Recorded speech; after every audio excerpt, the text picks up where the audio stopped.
Hello and good day. I am Mugilan Ravindran, matrix number P0922104333. And today, myself, along with my groupmates, Engailun, Rashdan, Aisha, Aizad, as well as Danish, we will be presenting about carbon footprint analysis at Petronas Icaro 3 petrol station. So the assignment requires us to choose a specific place to conduct carbon footprint analysis. And the place that we chose is the Petronas petrol station, specifically the Petronas Icaro 3 petrol station. So that will be the main focus of our analysis. And in this analysis, we'll be examining direct and indirect greenhouse gas emissions as a result of the Petronas station's daily operations. And we'll be assessing these emissions and also aim to highlight the environmental impact due to these emissions and also promote sustainable solutions to overcome these impacts. Moving on into problem statements, there are 3 problem statements that we have identified. The first is that this Petronas station, it emits greenhouse gas emissions through fuel sales, energy and water consumption. Second is the awareness of staff towards the emission sources is extremely limited. And the third problem that we have identified is the station's capacity to put into practice efficient strategies to lessen its carbon footprint is hampered by the ignorance of its staff. This directly leads us into our objectives. We also have 3 objectives corresponding to 3 problem statements. So the first objective is to calculate and analyze the carbon footprint of the station's daily operations. The second objective is to raise awareness about carbon emissions from everyday activities.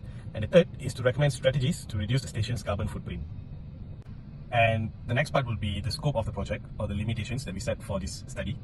So there will be 3 parts that we will be covering in this carbon analysis. The first is data collection, the second is emission calculation, and the third is analyzing and reporting. So under data collection, we will be collecting several parameters, which are fuel sales, electricity and water usage, solid waste generation, as well as staff commuting to work.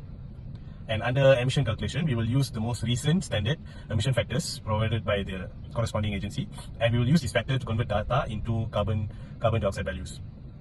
And last but not least, under analysis and reporting, we will identify the major emission sources and also suggest actionable strategies for emission reduction at Petronas Icaro 3 petrol station. That's all from me. Thank you. Okay, Assalamualaikum. My name is Danish Journalist. In this chapter, I will tell about methodology. This chapter details the complete methodology of our project, covering every stage from initial planning to carbon footprint analysis, including data collection and step-by-step analysis. Okay, in this flowchart, we begin the project by identifying the main problem statement. Next, we define the job scope and objective, ensuring every team member understood their role. Once a suitable idea was selected, we proceed to contact the management of the target location. After that, we schedule an appointment and went on site to begin data collection. During the site visit, we conducted direct observation to better understand the environment. Once the data was collected, we verified its quality to ensure accuracy. Using the verified data, we calculate the carbon emission factors. Finally, we complete the presentation and review process to evaluate the result and conclude the project. In task management, Engailun is the leader of the team. His primary responsibility is to ensure that the project progresses smoothly and is completed on time. He will take care of each team, allocate tasks fairly, and address any issue. Our assistant leader is Mugilan Ravindran. His role involves supporting the leader by helping with updates on the project status and assisting with the data collection. He acts as a key liaison between the leader and other teams. Next is logic coordinator. He is Muhammad Rashdan bin Abdul Rahim. His main task is to maintain communication with management, discuss necessary details, and ensure that all stakeholders are aligned with the project goals. Next is our research coordinator is Aisha binti Muhammad Yusuf. Her role is involved conducting background research on the project location, formulating key questions, and documenting significant findings. Next is Muhammad Aizad Irwan bin Nur Azhar, our data analyst. His responsibility is to gather and examine data related to carbon emissions. He will use appropriate tools and techniques to analyze and process the data. And next is myself, Mirza Bejon Haris. My role is field research assistant. My role is to support data collection in the field, assist the research coordinator in gathering primary data and document observation and response from stakeholder or surveys. That's all for me. Thank you. Hi, my name is Aisha, and this is a data collection for total electric usage for the past 3 months and the total water usage for the past 3 months. As you can see, from March 2025, the electric usage is 14,237 kilowatt per hour, and for the April 2025 is 40,632 kilowatt per hour, and for the May 2025, it spiked up a little to 15,674 kilowatt per hour. This may cause electric use from the customer and from the workers. And the total water usage for the past 3 months is for March 2025 is 237 meter cube, and for April 2025 is 418 meter cube, and for the May 2025 is 409 meter cube per hour. Next is the data collection of fuel sold to public each month. As you can see, in March 2025, the station sold about 445,395 litre of fuel and 11,437 litre of fuel 57 and 255,57 litre of diesel, which a total of 777,339 litres. In April, Roll 55 sold increased to 536,540 litres, Roll 57 slightly rose to 12,255 litres, and diesel dropped slightly to 254,816 litres. In May, Roll 69 is slightly decreased to 515,145 litres, RON 57 increased to 13,069 litres, and diesel saw a sharp rise to 752,589 litres, and the total for May reached to 1,303,312 litres, the highest of the 3 months. That's all. Next is a data collection about total road and mileage travel of petrol for each month. The type of cargo and amount of fruit carried by the percentage petrol truck is in the brief frame for Petronas Hydro 3 for Malaysia Refining Company Sedang Berhad and Sungai dan issued table 3 in table B. The gas driver vehicle met 30 delivery trip for March, April and May 2025, where each delivery trip was a round trip of a fixed distance of 32 km.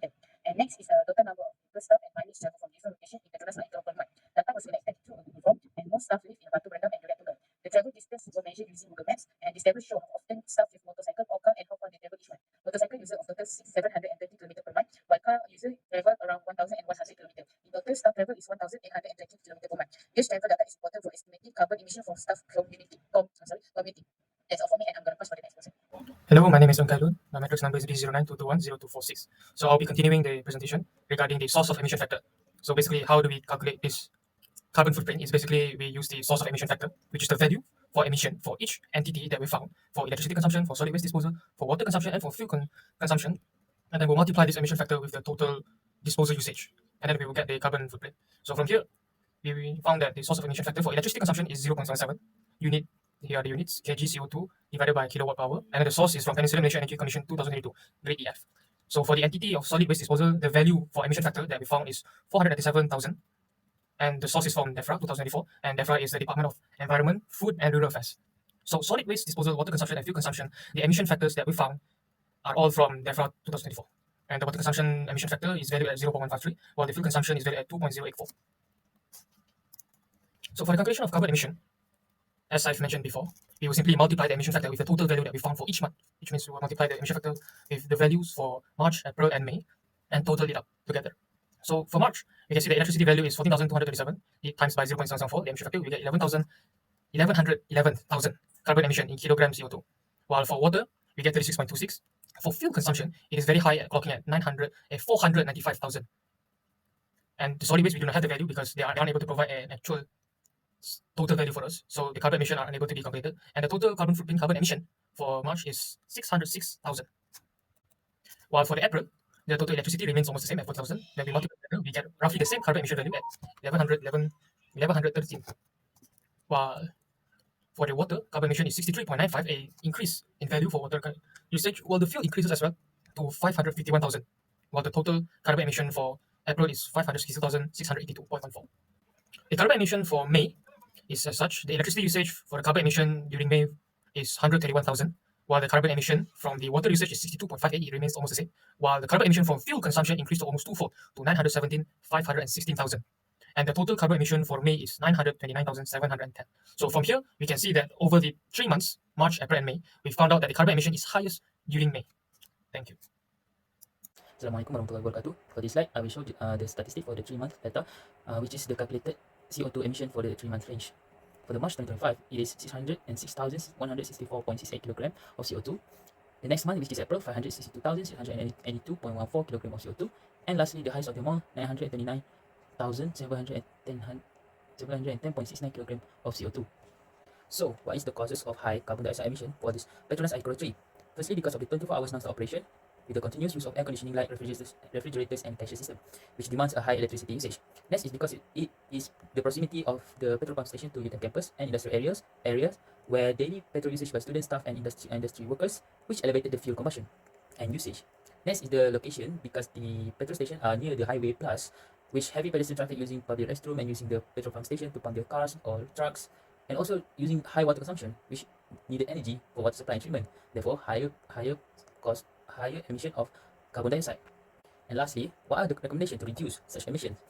Firstly, we can use the automatic electricity control system or using LED lighting. For example, in the toilet, if it's night where people are not usually using the toilet, we can the automatic control system will automatically turn off the lights, which can reduce electricity usage. Next is carpooling and employee transport bus. I would suggest to use a transport bus for the employee to come to work instead of they are using their own vehicle. And lastly, employee sustainability program where they create awareness training on energy, waste and transport to the public or to the employee, which encourage eco-friendly behavior in their daily tasks. That's all from me. Thank you. Assalamualaikum warahmatullahi wabarakatuh. My name is Muhammad Aizat Irwan and I will be presenting this slide, which is the conclusion. So, in conclusion, carbon footprint analysis at the Petronas station at ICRO 3 revealed key environmental impacts from daily operations and consumer activity. The total emissions increased from 606,164 kg of carbon dioxide in March to 929,710 kg of carbon dioxide in May. Fuel consumption was the main contributor to the total emissions, which it is peaked at 917,516 kg of carbon dioxide in May alone. electricity emissions also rose steadily, reaching to about 12,131 kg of carbon dioxide in May. And finally, transport emissions such as the petrol truck and staff vehicles, which totaled to about 337.76 kg of carbon dioxide per month. Here are some appendix that we have collected for our research on Petronas Hydro 3. So for the first one, this is the electric bill for March, which the bill is at 7,726 ringgit. And the second one is the electric bill on April 2025. And as we can see, there is an increase in the bill, which the electric bill for April is 7,946 ringgit. Now, for the electric bill on May, the prices are still increasing, which now it is at 8,513 ringgit for the electric bill in May.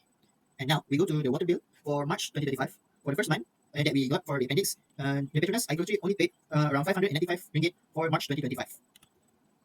Next, for the water bill in April 2025, there is a large increase because there for the school holidays, many people go there and use the water there. So the bill for April 2025 is at 1,051 ringgit. And the same also goes for the water bill at May 2025, which the bill is at 1,028 ringgit for the water bill. And finally, in our appendix, we have our total findings for the total fuel sold, the total fuel movement, and the utilities. For the total fuel, we have all three of the products that are sold in the Petronas Hydro 3 station, which are the Primax 95, the Primax 97, and also diesel fuel. And that is all from us, Group A, Bmkv. Thank you.